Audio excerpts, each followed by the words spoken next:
Char Margolis, Char Communications Incorporated, and CharVision LLC do not endorse or offer for any purpose but entertainment the views of any guest or other expert on CharVision or UBN.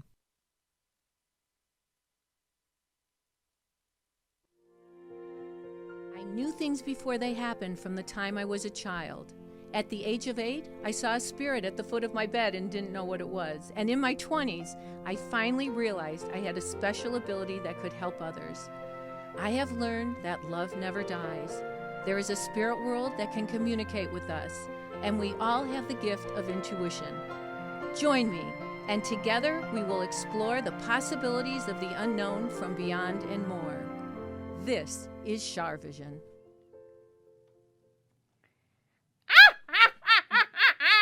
I'll get you, my pretty, and your little dog, too.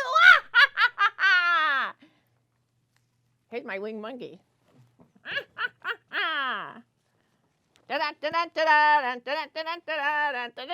Okay, that's enough. Okay, so it's Halloween. I had to do something, right, guys? I couldn't let a Halloween go by without me being able to dress up because, you know, I'm really a kid at heart. So today's show, happy Halloween. I hope you're all having a great time. Oh, this is how I got here today. It was really convenient.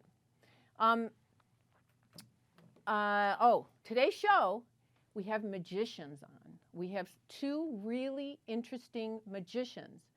Now, you know, in the real world of magic, there are people who, I knew a man who was really a magician, but he was a magician with energy. And I want to ask these people who are here today how they relate to spirituality and magic, because magic is like magic tricks, right? So my first guest is Luna Losander. And Luna's father, are you there, Luna? Yes, I'm here. Hi. Hi, how are you? Thank you so much for being here. Your father was a very famous magician, right? Shimada from Japan. That's right. Right? Yes, yes. So how did you get into this? And tell us a little bit about you. Well,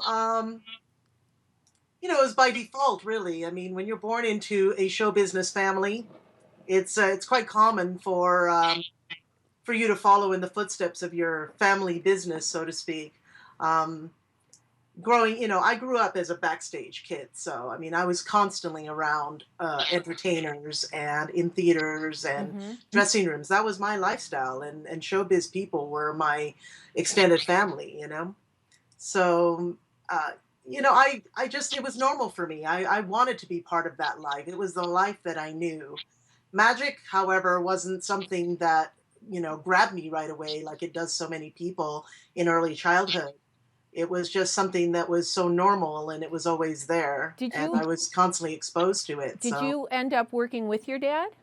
I did eventually. I mean, I used to help him backstage a lot with setting the props and things like that when I got old enough to be able to do that. And then when I was about 12 and looking very much like a young adult, that's when he started putting me on stage, assisting him.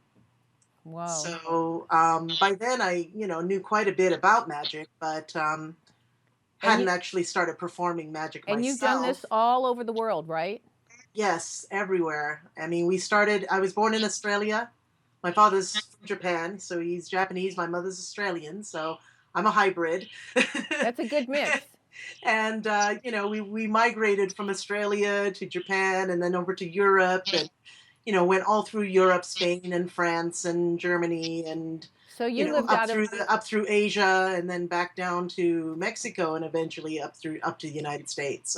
So you kind of joined the circus by being in your family. You traveled everywhere and lived out of a suitcase, right? Right. So, a lot of people feel that I kind of had an advantage in that sense, but it hasn't been as easy of a journey as people think it is. Right. There have been many times when I wish that I could have gotten into this field as a total unknown rather than having the weight and the burden and the shadow of my family name kind of hovering. Yeah, you have to live up to that. That's not easy.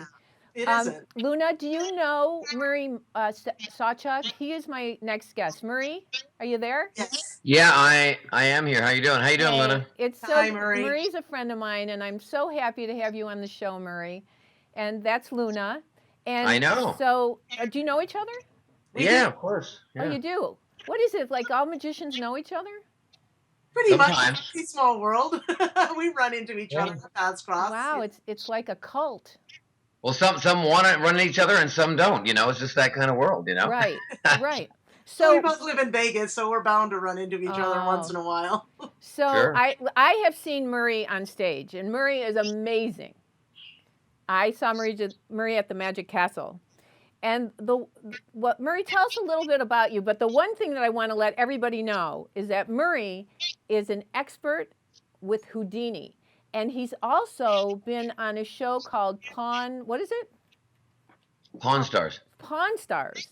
And they Pawn had Stars. Yeah. Pawn Stars, and they had Houdini's jacket, and they didn't know if it was authentic. And Murray knew if it was authentic or not. Can you tell us a little bit about that, Murray?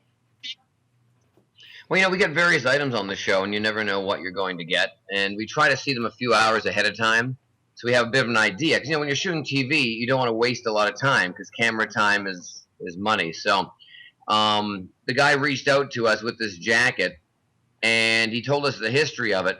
And the only way you can match something up that well is if you have a photograph.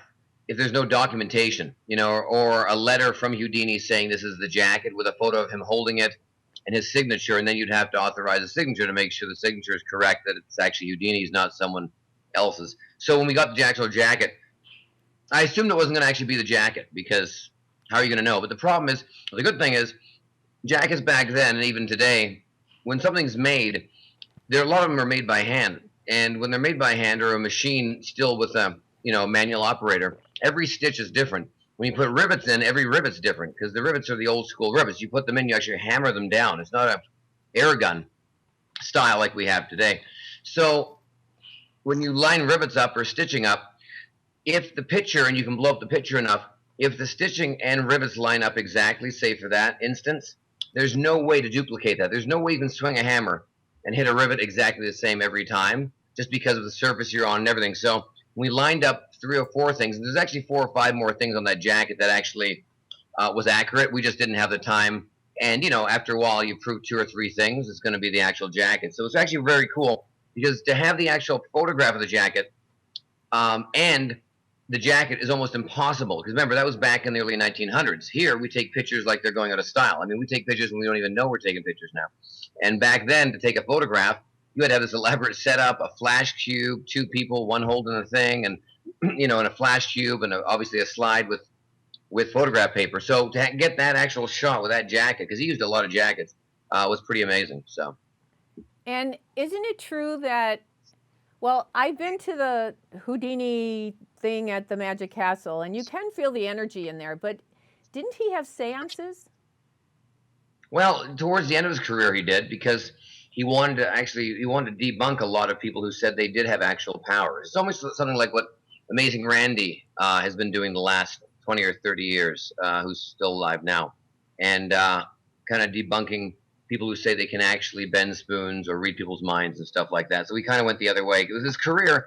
He always kind of reinvented himself. People don't realize he was the king of cards at one point, then he went to escapes, and he was actually a very good magician. Him and Thurston went head-to-head for a long time as well, back in the late 1800s, early 1900s. But my question is, since, you know, I'm a medium, spiritual medium, and a witch today. Yes, yes, you are a witch. I've done a few in my life. That's funny. Very funny right now. Okay, so did he get any proof about life after death? Did Houdini ever believe it? Well, that's all, you know, subjective. If it was him, he would say he does. That's why when he passed away, he told his wife that if he could come back, he'd come back on Halloween. You know, because if there was anybody that could come back, it would be him. And I actually believe that. You know, he's that talented, that smart, and that, you know, he's a very intelligent man in what he did. I know the story that he was in a straitjacket. He was in the Detroit River, actually. And there was ice. Do you know the story? Yeah, go on. There was ice, and he couldn't find his way out. And he heard his mother's voice, and he followed his mother's voice to where the hole in the ice was, and that's how he got out. Otherwise, I understand he would have drowned. And now, is that true? Yes, but also, yeah, of course. And also he knew the physics of water and ice, as most people do. You know, when there's a layer of ice, there's always an inch, inch and a half of air underneath the actual ice in the water. So long as you can make it to the top and you don't get hypothermia, you can actually breathe. So now your only other concern is to find where the actual hole in the actual ice is. He heard his mother's voice, and I was told that he spent the rest of his life trying to find a medium who was really real to see if they could communicate with his mom again. Yes, yeah, of course. But once again, you know, you have to realize also with Houdini, who had such a belief in many things, what people don't realize also with Houdini, he was probably the number one, and I love PR and marketing, but what I know is about 1% of what he ever did. He knew exactly what to say and how to do it, and he made you believe in a lot of things, whether it was real or not, because he almost was one of those ones, he was selling, and if you were buying, you were in. Okay, so you know. Okay, so the two of you are magicians. So Luna, as a woman, yes, how does the public accept you as a magician? Because most magicians really are men, aren't they? It has been a male-dominated profession, yes, for a very, very long time. I think there are more women in magic now than there has been. We've always been there. I mean, since, time immemorial, there's always been female magicians, but they've never been publicized. They've never been in the public eye. And as far as I know, there's never been a female magician that has really ever reached like the kind of, fame and status and notoriety that someone like Houdini or Copperfield has. It is, I think that the whole profession of magic, like a lot of professions, especially old professions like that, have developed a sort of archetype and people have sort of accepted have come to develop expectations about that archetype. Okay, so you perform magic. Yes. But you also practice Wicca. Yes. So what do you consider real magic? Well, the reason that I got into, gotta give you a little history here about myself first. As somebody growing up in performance magic, I learned from early childhood that magic tricks was mostly just deception for entertainment purposes. Mm-hmm. And so for that reason, it never really interested me. I was more interested in the dancers or the other performers in the show, because that seemed like artistic to me. Right? But there was just something about the whole deceiving and everything about magic that sort of bothered me.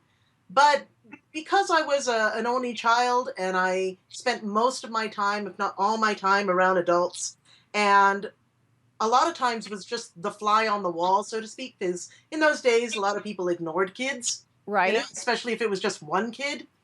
And so I got to sort of experience things on my travels that were sort of out of the ordinary. Now, it seemed normal to me as a child. Give us an example. Well, just, I would have conversations with people in the park that nobody else could see. Now, I didn't know that at the time, but then when it started happening quite often, or I would encounter certain people in certain situations that would mysteriously vanish. Those were just childhood things that I remembered. Like I remember meeting a little girl in a hotel that was never there. Because when I went looking for her, they told me that there was no other child living in the hotel. But did your parents think because you were lonely, you were making up imaginary friends? Yes, of course they did. Most people did. In fact, that's what a lot of people until I was about 14 that my mother told me not to talk about these things because apparently she had that kind of shine when she was little. She had those kind of experiences. And she said, people are going to think you're crazy and they're going to want to lock you up. So you need to not talk about that stuff, you know. Mm-hmm. I have a lot of Okay, interesting so stories what do you about things, consider but magic? what I wanted to know was, where was the real magic? See, Okay. my interest splintered away from performance magic, and I started diving deeply into esoterics and, you know, the occult, in search of what real magic was. And that was kind of where I, you know, how I arrived at where I am now. So what is it? What? Just answer my question. What do you think is real magic? Real magic is something that we live with every day. You know, I've come to understand it as the dynamic law of cause and effect. Okay. I So think that's what it is. I think that we live with it all on a okay, daily so basis. not But only because do you we experience it so much, we have lost our ability to recognize it. okay. Thank you for that answer. That's a great answer because not only do you believe in, you know, pulling rabbits out of hats. Well, sort of. Yeah, I don't have any rabbits. But you also believe in the power of energy and magic Absolutely. energetically. And Murray, I'm back. what how do you define magic? Magic is very similar to what Luna said. You know, magic, and it sounds so philosophical or whatever it is that people want to use the terminology for. Magic is in the eye of the beholder. You know, it really is. Whether it be mentalism, hypnotism, magic, actually what we try to create, which is fooling the eye, which is almost trying to create a real three-dimensional movie, but live in someone's eyes or in their home or on theater. You know, magic happens all around us. I mean, just watching, you know, this time of year where the leaves change from basically they change from, you know, green to, you know, brown and fall off the tree is beautiful. To most people, that's magic as well. You know, I mean, I always tell people when they go outside, I said, watch it rain. I mean, it rains every 4 to 10 days. I don't know how it stays up there, then comes down, and then rains again. I think that's magic in itself. And for us to create that on stage, it costs about probably $25,000 to make it look like it's raining on stage, and it happens outside every 7, 8 days. You know what I mean? It is magical. It is magical. So you belong to the Magic Castle, right? Yeah, we both do. So Yes. So what are some of the secrets of the Magic Castle? Luna probably knows more about it than I do. I mean, she was raised there, I think. But. Well, you know, I grew up there. I mean, when I first came to Magic Castle, I was a young child. I must have been about 7 or 8. And I spent a lot of time there. There's a lot of secret passageways all throughout the building. Now, you know, what's interesting about the Magic Castle is that it was a private residence before it became a clubhouse. Oh. And yes, and not only that, but the founder of the Magic, it was founded by 2 brothers, but one of the brothers was at the time in the business of salvage and salvaging parts from old buildings, especially a lot of the old buildings in Los Angeles that were condemned to get torn down. So he would go in there and strip these buildings of all their moldings, their fixtures, anything that he could repurpose for something. And then when they acquired the building for the castle, they completely remodeled and outfitted with all these salvage pieces from all these old buildings. Now, you can imagine what kind of energy the place has. Right. At the moment you walk inside, that there's something really special about this building and about this environment. And have either of you seen ghosts there? I feel them all the time. Yeah. You do. Especially after closing, when everybody leaves and the place empties out and it gets very quiet and very dark. There's always something going on. There's and Murray, a lot of have you? In the place. Yeah, I have. I mean, what's interesting is most of us who perform there, we usually go down to the front bar as the last bar to stay open in the evening. So we'll stay there and we'll have a few last drinks. Generally, we're the last ones to leave. But usually we've got to go back to our dressing rooms. And if you're playing the main theater in the back of the actual castle, all lights are turned off except a few of the emergency lights or the night lights. And it is an interesting feeling walking through there, just because of the fact that there is so much history in that home as well as a building, you know, from what it was used to be used for when it was originally a home to it was obviously a hospital, and then obviously what it is now, which is the Magic Castle. So I found it really intriguing. And it's not, for me, it's not a scary thing. It's a very intriguing thing. Yeah. I actually enjoy it. I actually take my time and look at some of the old photos of a lot of the magicians that have gone past, and it's just a weird thing. But you're back there by yourself, and yeah, and I don't know whether it's the look of the building, the feeling in the air, or what's all that's been there, but it's definitely something. I'm told that there's ashes buried in the Magic Castle. Did you know about that? I didn't, but Luna might. I haven't heard that story. Guy Vernon? I did hear. Yeah, I heard a rumor that the ashes of Vernon are. Vernon? Guy Vernon. Yeah, I heard there's a rumor above the parlor where his bust is. I think there's a box up there that somebody suggests. I don't know if it's a myth or it's true that It's his ashes true. are up there.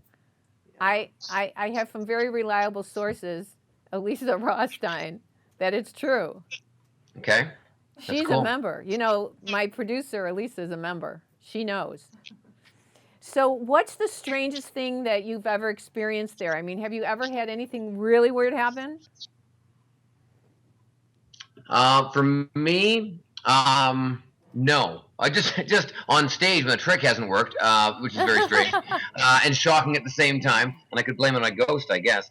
But no, for me personally, I've never had anything that I can attest to that's Luna, do you actually have happened. anything really strange that happened? There is without giving anything away, there is, like I said, the place has special secret passageways in certain places that were built in, for various reasons. And while I was utilizing one of these passages during a performance, I felt, because it's very, very dark in there, so you can't see anything. You just have to sort of feel your way through. Right. I remembered one night coming through that passage, and as I was trying to exit the passage, I felt something actually grab me from behind, like somebody was grabbing me and holding on to my shoulder and the back of my costume as I was trying to exit the passageway. And it wasn't. At that moment, I mean, you're a beautiful woman. You sure it wasn't a real guy? No, because when I turned around, there was nobody back there. No, I totally believe you. I'm just joking with you, but I totally believe you. I didn't have, with the adrenaline of the show and everything, I didn't have time to think about it too much. I just remember feeling kind of like a rush of what's that, And then after the show, I went back and started questioning people, see if it was a practical joke or a prank or something like that, but nobody knew anything about it. And, I distinctly remember as I was coming out of the passage, looking over my shoulder to see what was back there, because there's like a little bit of light, but it's very, enough that if there was somebody in there, you'd see them. So you definitely believe in ghosts? I would say that, yes, I've had my fair share of unexplained experiences. And Murray, do you believe in ghosts? I'm like Switzerland. I don't believe in them, and I don't disbelieve in them. I've never had... Because I'm always one to calculate it as something out of the ordinary, or as a magician, we always try to figure things out. So we always have a reason how we can make something happen. So we have a very different mindset. Mm-hmm. But I don't disbelieve in them at all. I'm very in the middle. If somebody says they've seen one, I believe them. I don't disagree. I know you believe in your own intuition. That I know about you. Of course. Your own gut feelings. I know that. Yeah, I live on that. Because you're very perceptive and intuitive. So, because those are two separate things. Intuition is one thing. Ghosts that, go bump in the night are something else. Yeah. So, agreed. Definitely agreed. Yeah. And so what do you guys have going on? How can people come and see you? To me, they can see me if they want to see me perform. I have a show planned in Hollywood every day except Tuesday and Fridays at 4 o'clock. And of course, I'm on History Channel's Pawn Stars weekly. And there's a bunch of new stuff coming out now as well. And so do you have they can always check me out anytime. Do you have a website? Yeah, my website's murraymagic.com, or you can follow me on Twitter, Facebook, Instagram under Murray Sawchuck, which is, you can follow me everywhere. So. And what's your... So does your Facebook have all your agenda on it? It does. It has my touring dates, agenda. I'm going to be in Daytona Beach this weekend coming around. Not this weekend, but next week, the 7th and 8th. And does it tell people? And then actually... I'm sorry. Go ahead. What? And then what's very exciting, too, is literally in the last 5 hours, I've been working on a new YouTube program. And we shot 4 kind of really cool videos. We just dropped them on YouTube. And literally... 20 minutes ago, my first YouTube video that we designed just hit over 1 million views. That's so it's pretty incredible. How can we Yeah. see that? So I just got the news on my So phone what just do now. we do? So We it's go kinda to cool. YouTube and put in Murray Sawchuck? You can put Murray Sawchuck, or it's a prank that I did. You'll see it out there. Go to my Facebook; it'll be all over it right now. So Congratulations! That's amazing. 1 million hits is amazing. And Luna, Yeah. how can people reach Yes. you? Yes, I have a website too. It's www.lunashimada.com. I am I'm not working in Vegas at the moment. I am actually building a business here though. I'm building a magic school for children. And where is this? So, and where is it's it? based in Las Vegas. It's called the Las Vegas Magic School. The Las Vegas And, Magic School. yeah. And how can people get a hold of you? You can go to www.lasvegasmagicschool.com. It's a program for children because there's nothing like that being offered here in Las Vegas at the moment. Right. Even though there's lots and lots of workshops and master classes for professional magicians, I always have people come up to me and go, how can my child get started in magic? Because there's no resource for that. So as a mother, of 3 kids, I do a lot of work with children now, but I also work a lot. I travel a lot. I'm planning a tour in the late fall, early winter moment. Those dates will be placed up on my website shortly. Okay, and give us your website again. www.lunashimada.com and Okay. lasvegasmagicschool.com. I think it's great because I know little kids love to learn magic. Yes. I actually dated someone when I was a kid who was a magician. So and he started when he was like 7. Yeah. So yeah. So I understand. The entertainment of it is really fun. It's really fun. Wait. And I think that the program can teach more than just entertainment. My program's designed for children to teach them life skills as well. But all through the fun and activity of learning magic at the same time. So that makes it that makes it special too. It's wonderful. You develop confidence and good speaking abilities and lots of things. It's magic is very powerful for helping children overcome a lot of challenges that they have in school, both social and personal. Yeah, well, I think it's a healing thing you're doing as well, and it's wonderful. Yeah. Murray, it's so great to see you again. I'm so grateful that you were here today. Congratulations on your YouTube video. I'm going to watch it when we're done. Oh, wait, look at your baby. Yeah, this is my... this is my winged monkey. Wait, what's your... My psychic dog. No. Yeah, it is your psychic dog. And what is his name? Her name is Kahlua. Kahlua. Oh, wait, I met Kahlua. That's right. Yeah, she's very shy, but oh, there we are. Give me a kiss. Wait a second. and then, oh wait, I got to put Sonny's hat on better. There we go. Poor Sonny. Okay, and Luna. Yes. It's a pleasure to meet you. Thank you so much for being here. You're both so interesting and talented, and I hope everybody watching CharVision comes and sees you and watches your YouTube things and sends your kids to Luna's school. Okay. Take good care. All right. Okay. Thank you so much. Be well. Okay. Bye-bye. Take care. Thanks for having us on. Thank Bye-bye. you. Thanks. A pleasure. Is his costume on right? Poor Sonny. Poor Sonny. Not even close. Well, you know what? He was supposed to get an extra small. And we only had a small and we didn't have time. So anyway, I'm really excited because I have a lovely, lovely lady here today. Her name is Debra Wilson, and anybody who knows Mad TV knows Debra Wilson. Thank you so much for being here. It is such a pleasure. It is such a pleasure. I am grateful to be here. I was looking forward to it very much so. You're so beautiful, my God. Well, how sweet of you to see yourself in me, goddess. Yeah. I love it when people recognize that energy because it really is a mirror reflection. So I'm always there to constantly remind them of how beautiful they are and know it and see their reflection in me. So I'm grateful. Thank you. Of course. It's a pleasure to have you here. I mean, and thank you for the compliment. That's so sweet. Absolutely. And you worked with Joan Rivers. Yes, I did. I was her sidekick. I was her announcer. I helped sell products on the show. She did a series in New York, and it was short-lived, and it was called Can We Shop? And it was basically a home shopping show, but the twist was all these celebrities came out and hawked these products.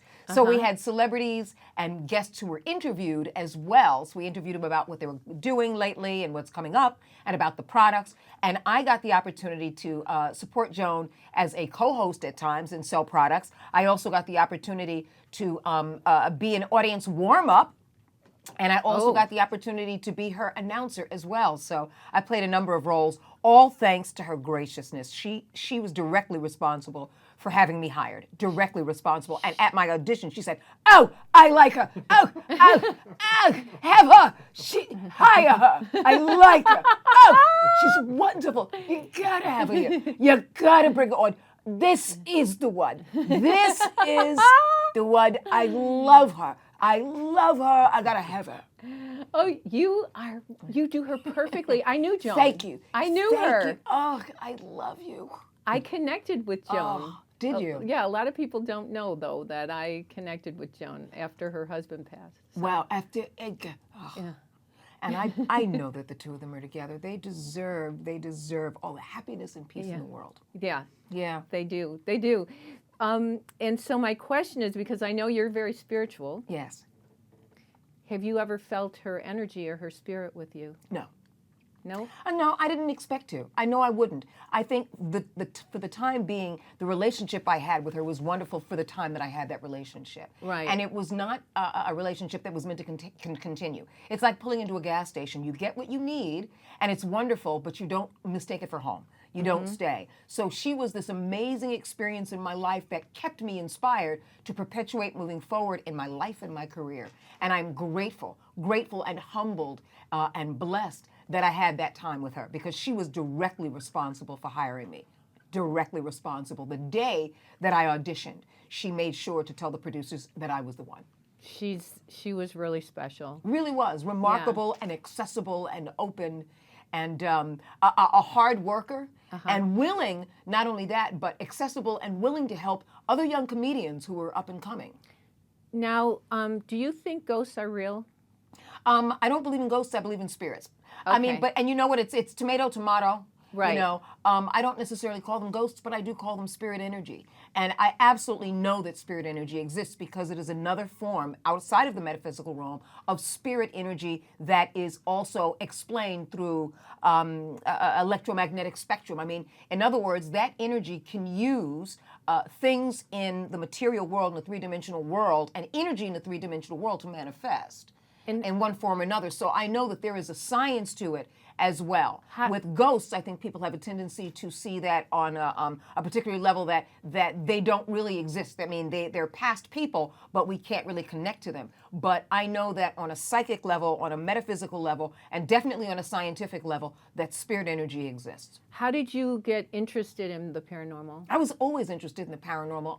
Always. And I think that was a natural part of me innately. And I remember the earliest experience that I had, believe it or not, was I was a young girl. I was preteen, and a friend of mine was murdered. Oh, gee. And I remembered talking to her. Wait, And after she passed? after she passed, I remember talking to her about her murder and how tragic it was, and wanting to know if she was at peace, and if she was calm, and if she was happy, and if she was healthy, and if she was released from the fear of this tragedy. And it was quite cathartic and quite powerful. What for did me. she tell you? She didn't tell me anything. She Did you- wasn't there. but you felt her. It was my Right. desire more than anything else as a child to believe that I can connect. I had a reason to connect, and that there was a possibility to connect. So at that time, this person did not return in spirit energy. She didn't return to me at all. However, I believed that it was possible, and that it was most likely that spirit energy can still exist, especially for those who have left this earth seemingly too early. So Right. for me, I connected to the ideal of it, and then I connected to the belief of it, and then I had faith that that was possible. What a wonderful experience at such a young age to be able to grasp that and use it in your world. Absolutely. And I connected to other relatives who had passed on. And I think psychologically and emotionally it was important for my closure and not holding on to the pain and the sorrow and the sadness and the suffering Oh, it's so hard. of it. And I think that was a very, very important connection that I needed to make psychologically as well. But have I actually connected to spirit energy? I do so on a semi-regular basis. But have you ever had like a terrifying paranormal experience? Yes. Will you tell us about I've it? Because only- it's Halloween and we need more Halloween stuff besides my silly transportation. Okay. I like that if it works. If it works. Well, it's cheaper than gas. That's true. And you don't have to plug it in for an electrical yeah. car. Well, so tell we're- Harry Potter I said hello the next time you're, I will. you're at on Hogwarts. your broom. Okay, at Hogwarts. So tell us your story. I Oh wanna my hear- goodness! I did a show. It was supposed to be a special, and it was called Celebrity Paranormal Project. And I said I would be a part of it, and it was a number of people that were going to be taken to a particular location, and they were going to do a paranormal investigation. All of them were celebrities or actors or people from the sports world, and because I had been involved in the paranormal world on my own and dabbled on so many levels, I was so gung-ho. Well, they took us to a place that the energy was very dark. It was very dark energy because they wanted to up the ratings and they wanted to up the feel of the show and they wanted their audience to feel like they can sit on the edge and that there was a reason for watching. So it was a lot more Right. provocative than just a So they paranormal exploited investigation. it. They exploited They it. absolutely did. The producers absolutely did. And I was, and you were to go out in pairs so that you can have someone else to watch you. And the place that we were had rattlesnakes around them. So they gave us our own rattlesnake kits and things like that. So there were no producers, no medics, no one there on this property. It was an abandoned property. We were dropped off at 6 p.m. and we were supposed to be picked up at 6 a.m. What? Well, on one of the assignments that we got only by laptop and by computer, I was sent out on my own. And of course I went. And instead of using paranormal equipment, they said, for this particular assignment, Deborah, you are going to summon the spirits of these children that supposedly had passed in this area. Well, of course, I did. And set up like a tea party. So I had these broken dolls and broken children's tea sets to set up. And I think that was a part of their setup. Oh. And so I did. And I continued to do this meditation and prayer out loud to bring them. And all I heard in the corner of the room, and this room was very tiny, it was a shack. All I heard was hissing. And the hissing got louder gosh. in the corner of the room. And it started to try to enunciate. And it was a very harsh hissing. And it continued. And when it did, all of my electrical equipment went out. So I couldn't hear anyone. After my equipment went out, I heard a deep voice on the outside. And I thought it was one of the investigators. One of the investigators that was on it was boxer Evander Holyfield, and he has a deep voice. So I heard the enunciation of a deeper voice, and when I could, I tried to use the radio to go back to the command center, call the command center and say, look, tell Evander to go back. I'm fine. I'm going to settle my nerves, tell him to go back. And when they were able to communicate with me, they said, he's here. And so I kept hearing this voice. I kept Yikes. hearing this voice talking. I kept hearing this voice talking. And the hissing got louder and louder and louder. And finally I said, okay, I've been here. I recognize everything. And the hissing was so loud, it can be heard over the monitors. So it's not like other people couldn't hear it. Then I finally said, okay, how long do I need to be here for this assignment? Because I've already validated all this information. I hear it. They said, okay, you've got another 2 minutes, because they were all timed, actions. They were all timed. Once my 2 minute was up, I walked out and there was no lit path. The only thing that worked was you either had a body pack on you that also had a camera, Right. and you had a camera in your hand. And so using that, I found my way through the moonlight back to the place. Now, when this was all said and done, I'm empathic, and I've been to places in which I've picked up energy, and empathically, I, in my third eye, can see what's going on, feel what's going on, or be told what's going on, and be shown that. And because I am sympathetic and I am empathic, You are. the combination finally got to me at the end. There was a young woman who transitioned, but not on the property. Evander Holyfield made a comment, and it riled her energy. Her energy was still there. And she was so upset that she used me to show him how upset she was. Wow. And she kept explaining to me in picture form and in her energy and her anger and her frustration and her sorrow and her sadness why she felt trapped there, why she kept coming back. She did not transition in that place, but why she kept coming back. She felt that she couldn't move forward because she didn't deserve to, that she had joined a cult and given her life to the dark and refused to move forward because she felt she didn't deserve to move forward into the light. And that personally took me on a whole overwhelming emotional trip. So my goodness. So I began to be upset for her while still experiencing her frustration and her isolation, because after he said that and the whole group was together, I found myself wanting and needing to be isolated and in a corner, and I didn't understand why I was sitting in a corner, but I did.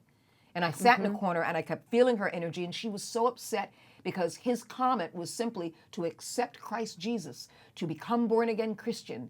And he didn't completely, fully be aware of what her experience was, so she made me aware of it. And it got to the point where it became so overwhelming that she wouldn't get out. Her energy wouldn't leave me, and I had to force her out. I had to force her to leave. I had to force her to move forward. I had to force her to remove her energy from me because it was really overwhelming. How did you do that? I kept saying, get out, you have to go now. I was overwhelmed, so I didn't have control over how to completely release her through meditation or prayer or in a calm state.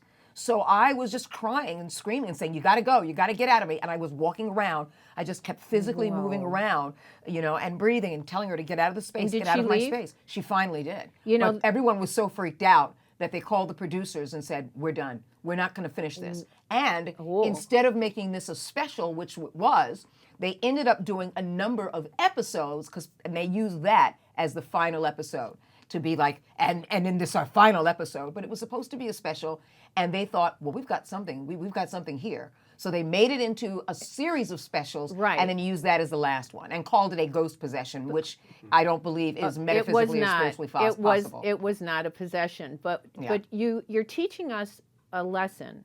And what I love to do with my friends with CharVision, we like to learn. And not everybody in the spirit world goes to a positive, good place, number one. Yes. Number two, that's why it's important to pray and keep ourselves in the white light. But number three, no one and nothing has power over us unless we give it to them. And God bless you for understanding and being powerful enough, of having self-love and being strong enough to not be intimidated and to demand that energy to leave. Yes, ma'am. God bless you. Really. Thank you. That's amazing that you can do that. It's even grown exponentially when I am connected to that energy. It's grown exponentially because I find a place of love in myself, and I find a place of love that is centered. And because of that, it has only exponentially grown my strength, and therefore I am empowered by everything. Huh. You are. When you sat down, I felt this woman is a healer. This woman has healing gifts. You do, don't you? Yes.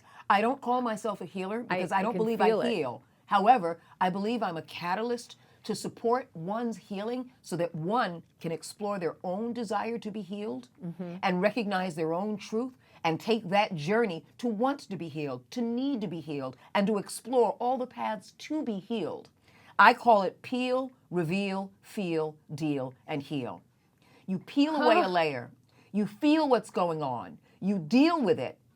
You reveal everything in your perfect knowledge and your self-awareness, and therefore you have the right to heal. Peel, reveal, feel, deal, and heal. And do you ever speak about this? You're so good at it. With individuals, absolutely. I let people say, like, you should write a book, or you should write a book. And I say, yeah, but my answer to that is, you're the first chapter. What are you going to do with it? Yeah. It's already been written. It's already been done. I am here to support and validate the truth of each and every single one of us from the three-dimensional world to the spirit world, because they're all one energy and different manifestations of it. And because of that, I am humbled and grateful by it all, and I am fully aware of it all. I know how sacred and powerful it is. I know my place within it.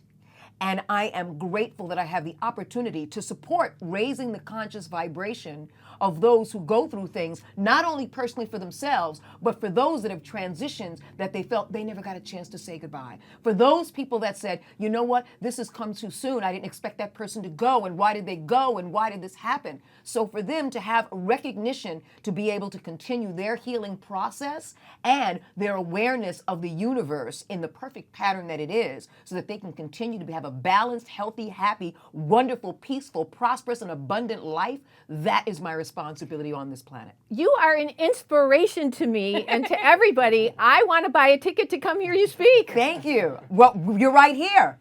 You're right here. I And know, guess what? but Your ticket is free.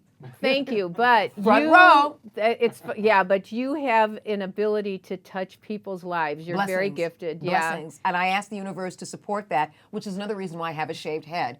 When I realized that this is where I'm supposed to be going in the path that the universe wants to take me on, to keep my head chakra clear and my heart open, I shaved my head, and it is in symbolism that my head is always open to the counsel and kingdom of Mother, Father, Creator.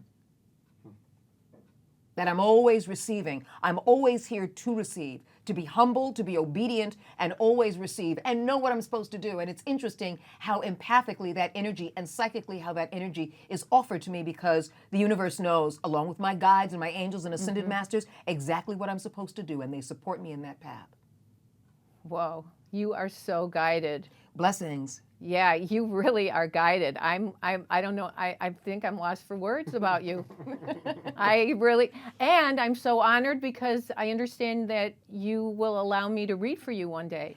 It would be an honor and a blessing. Okay. It would be my honor and It blessing. would be my honor and my privilege, and I can't wait till we organize this. So Yes. people at home, we're gonna do a reading where I'm gonna read for this amazing spirit. Thank you.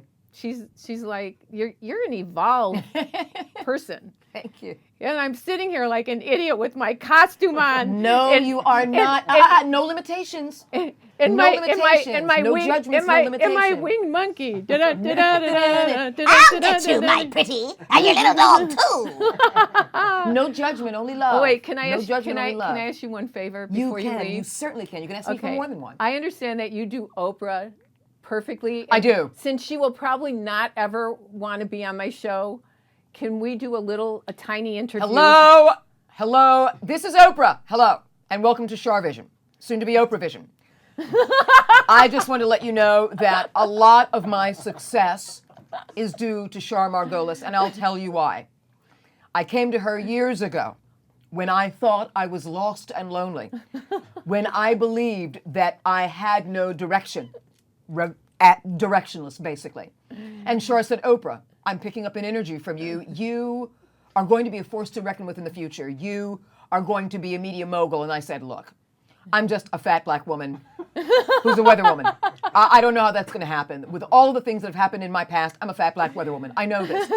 I love the idea of doing those things. I really do. I love the idea of those as much as I love the idea of a ham sandwich. But the bottom line is this.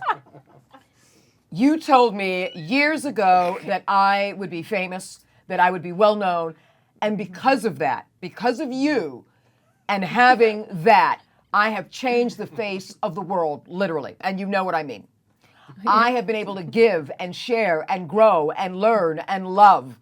And thank you, thank you. You have given me the inspiration to be on the cover of my own magazine. Every single copy. Every single edition. And what do you think of Ellen, Oprah? I love Ellen. Hello! Me love her long time. And I just want to let you know that before I go, I am a gift giver. And you know that. Hello, I made these amazing bracelets. Yes, I made them myself. And these little bracelets have the Om symbol because Om begins with O, like Oprah. Don't ever let that get lost on you, okay? Anyway, I made these bracelets because they're peace, love, and light bracelets. They're here for love, peace, and intended acts of kindness on the planet, not random. I don't believe that acts are random. I think they should be intended for love. And I told Stedman that. He doesn't get the concept yet. But the bottom line is these are for you and for you to share with others. So I want you to enjoy these bracelets that I'm going to give to you after I keep staring at them at how good they look on my wrist. Thank you, Oprah. In fact, I'm a magician as well. So look under your seat. There's an extra bracelet. Ladies and gentlemen, all my friends at CharVision, Debra Wilson. Thank you so much for being here. Really, you are a joy. Thank you. And everybody at home, have a happy Halloween. Be safe out there, and don't eat all your kids' candy. Take care. Bye-bye. If you like what you've seen on CharVision, then go to char.net and book a personal reading with me, or join a group reading, or join one of my workshops where I teach you to be psychic and intuitive.